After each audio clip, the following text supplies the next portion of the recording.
Congratulations, seniors. I'm so proud of all of you. That doesn't mean much to you right now because you don't know who I am. And it might not mean much to you after you find out who I am. But I'm going to introduce myself. My name is Karla Cornejo Villavicencio. I am a writer, an essayist, and the author of a recently published book called The Undocumented Americans. I am a first-generation college graduate. I went to Harvard, and I am finishing my PhD at Yale, which obviously is also a first-generation miracle in my family. I have so much to say and so little time to do it in this YouTube video. Some of it is advice, and some of it I can't call advice because I'm just 30 years old and I'm figuring this stuff as I go. And you'll find that throughout your life, you're still going to be figuring this stuff out, and maybe you'll never finish figuring it out. But I do want to say some things to you. And the first thing is that I am sorry that you have to graduate without the pomp and circumstance of the caps and the gowns and the getting blisters on your feet as you parade through whatever your campus looks like while your parents take pictures. I think for a lot of you, you feel what I felt when I graduated, which is that graduation was for my family. I really wanted to graduate, but for me, the experience was having made it through those 4 years and having passed my finals and having pulled all those all-nighters. And for me, it was having managed to pass my thesis without a conclusion. It's just all those little moments. But for my parents who were watching their child graduate, my parents are immigrants, undocumented immigrants, and for them watching their child graduate from college and get that diploma, that moment is indescribable. But you know, something that I want to say is that for a lot of us who've worked so hard for the American dream, and that includes those among you who are immigrants, and those among you who are children of immigrants, and those among you who are American citizens, and who are white, and who are American citizens, and who are Black. We're all in some way, you know, as first-gen students after the American dream. And I think that when we're taught to pursue education as a way of achieving the American dream, we see these stories in like movies and the media, and like you guys all know, like Michelle Pfeiffer as a student who gets these kids like really motivated, or Edward James Olmos. You guys are familiar with that genre of movie. These movies end with graduation. Like these movies end with the poor kids who no one believed in them, and then somehow this magical teacher got them to believe in themselves. The movies end with them getting their diplomas and their parents crying, and then, you know, fade out. And so I think I had a little bit of a crisis after I graduated from Harvard, because I didn't know what came after. This was a time where DACA didn't exist, which is a program that allowed undocumented youth to have temporary work permits. And so I went to graduate school. And a lot of people go to graduate school because they're figuring their lives out. But I wasn't happy, and I wasn't happy because I wasn't pursuing my dream. And I think, you know, the DACA final decision hasn't been made yet, but regardless of what it is, you need to figure yourselves out, and you need to figure out what your dream is. And I know that many of you probably have heard this at some point in your childhood. Your parents come home after a long day of work and you see their bodies wrecked, and you see that they're exhausted, and you're doing your homework or something, and they look at you and they say, I'm doing this for you. And you can never unhear that. It's been a long time since I was a child. I grew up in Brooklyn. I grew up in Queens, in poverty.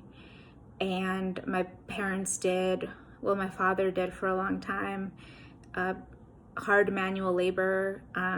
He was humiliated with racial taunts. He was threatened with people wanting to call ICE on him.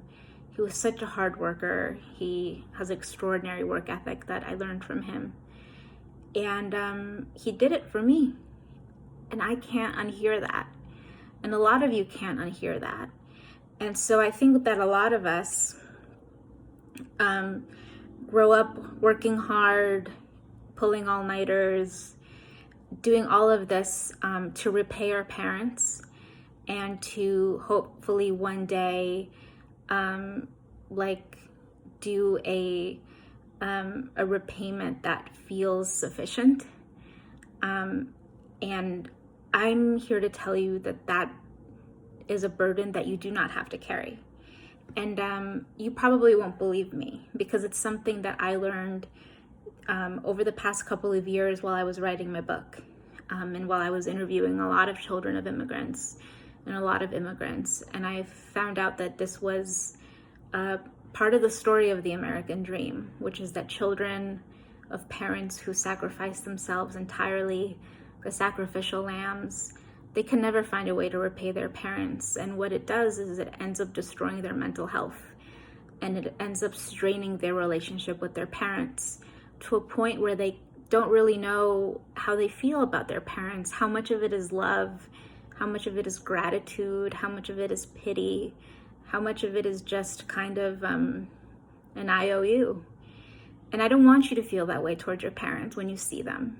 I don't want you to feel that way about your families, and I don't want you to feel that way about your accomplishments. These are your accomplishments. A lot of you are just going to have to go on this journey for yourselves for years until you figure this out. You can buy my book. If you don't have the money for it, you can hit me up and I can send you a PDF of my book. I think reading it will lead you to this realization faster.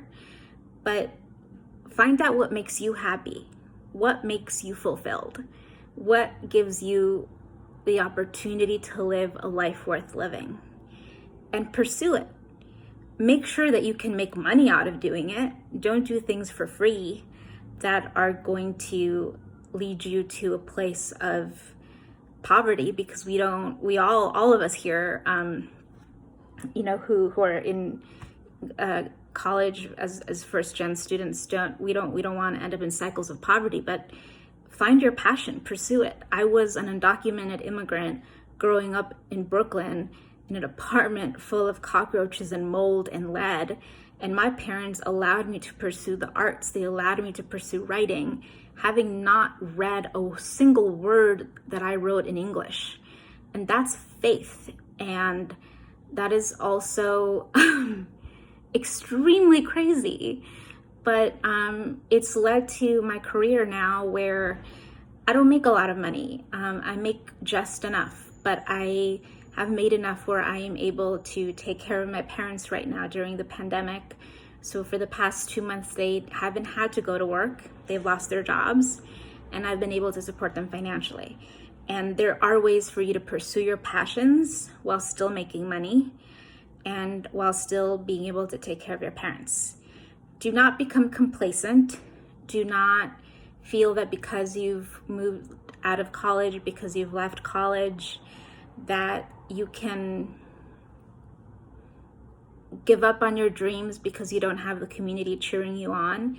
That community exists. That community, you're going to lose touch with some of your friends from college. You're going to lose touch with your community, but that community exists online. You can find that community through Instagram. You can find that community through books. People who love the same books you love. If you love Ta-Nehisi Coates, if you love my work, There are people on Instagram that are called bookstagrammers who write about books, who have online book clubs, who share your politics, who share your dreams, who share your background. And they're really lovely people who are positive and who are mostly really young. And some of them, they twerk with my books, they dance with my books. They're joyful people who just want to figure out how to live through this world through reading books by people of color, or working class white people, or just people whose voices aren't always heard. And they take these books as like their North Star, and look for these people. These people exist now that we have the internet. These people are out there, and you don't have to feel alone. If you guys are going back home, and your parents don't understand you, and they don't understand the things that are important to you, that's okay. That's a story as old as time. Like I said, I grew up having an entire writing career in English, and my parents didn't know any of those publications. They didn't even know I was a good writer. They just believed me. And sometimes I would get something that was really exciting, and I didn't even know how to explain it to them because they didn't know any of those publications, or they just didn't understand. And your parents don't have to understand in order for it to be important for you and for you to celebrate it. You gotta cut that umbilical cord at some point where your validation comes from your parents' pride. And I still seek it out. I really do. I'm like, hey Dad, I'm going to be published in this magazine. And he's like, that's great. I still seek it out. And I sometimes move that where I find that validation from my parents to editors, or to publishers. And maybe you too will find that you will do that, and that's something to work on. But you have a long time. I have a decade ahead of you, and it's something that you will work on. I want to tell you that the journey that you went on in college, where you might have felt imposter syndrome, those things don't end when you graduate from college. I will tell you something, which is that I've never felt imposter syndrome. And that is not because I am a magical being. It's not because I'm arrogant. It is because I do this trick, which I will teach you, which is that if you're about to go in for an interview, a job interview, Google who you're going in to talk to. Google the company. Do your research. You want to be prepared for a job interview. If you're going in for like a casual meeting someone, meeting whomever, you don't necessarily need to look everyone up, especially if you are going in to meet an important person. Because you don't need to change your behavior based on every individual person you are meeting. You don't want to treat important people differently than you treat not important people. So I made this decision very early on when I was around 17, knew I was going to Harvard, assumed I was probably going to be in majority white spaces that were going to be like corporate, or like, I was a writer then, and I knew they were going to be like mostly men and successful and white and important and highly educated. And I didn't want to like look up every single person and be like, this person won a Pulitzer, this person won an Emmy, this person won, whatever, and like shrink when I met them and be like, oh, but I'm just an undocumented immigrant from Brooklyn. Like, what do I have to? So what I did was like, I'd look up, the company, I'd look up, articles that they had written. I legitimately did my research and my homework. But, like, some people are like, imagine everyone naked, imagine everyone pooping. I was just like, my parents have been through it. My parents have made so many sacrifices. My parents are the hardest working people I know. I can assure you, like, my parents, my ancestors, my community works harder than the CEO. And the CEO is making bank. Like, be proud of where you come from. Don't be ashamed. Be proud of the lessons you can learn from where you come from. Bring that with you. And don't change who you are. Obviously, be professional, be the best version of you that you can be, whatever space you're entering. But don't treat the CEO differently than you treat the janitor. And you'll find that if that is the way that you approach people, people will notice that about you, and they'll interpret it as confidence. They'll interpret it as you being like a really ethical, upstanding person. They'll admire that about you. They'll be a little jealous of you. And I've been in situations where I've been like the youngest, the only person of color, certainly the only undocumented immigrant, with like the CEO of Showtime. And they've said something that I've disagreed with. And I have, because I view everybody the same, because I trust where I come from. I trust that Brooklyn taught me what I need to know. Harvard taught me what I need to know. I've taught myself what I need to know. My parents taught me what I need to know. I've been able to speak my mind professionally, respectfully, articulately. And I've been able to say, you know what? I think that you're wrong. And here's why. A, B, C, D, like I'm in a debate, like I'm winning the tournament, and I do win the tournament. And nobody else dares speak up because they're afraid of a person in power. You have everything it takes to succeed. You have the grit, you have the work ethic, you have the background. Think of the most successful people that you know that are not complete, like Elon Musk or something. They've come from rough backgrounds. They have lived through poverty. They have been through, you guys have done that. So trust your background. I'm going to quote from one of my favorite poets, who is a little obscure. I mean, I went to Harvard. You guys might not know her, but the poem is called Jenny from the Block. The poet is J-Lo.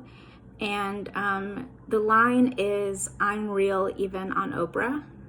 And I quote it all the time because whenever I have an interview or whenever I have to do any kind of reading or wherever I go, I am fully myself because I trust that I am smart, that I deserve where I am, that my goals are never enough, that I need to aim higher and higher, and that I am exactly the person who I need to be. And that is what I want to leave you guys with. I'm so proud of all of you. You guys deserve this and so much more. I'm sure your parents are proud of you, but you know what? Your communities, even if they don't articulate it, are so proud of you, and you are going to be legends in these communities for a very long time. Congratulations.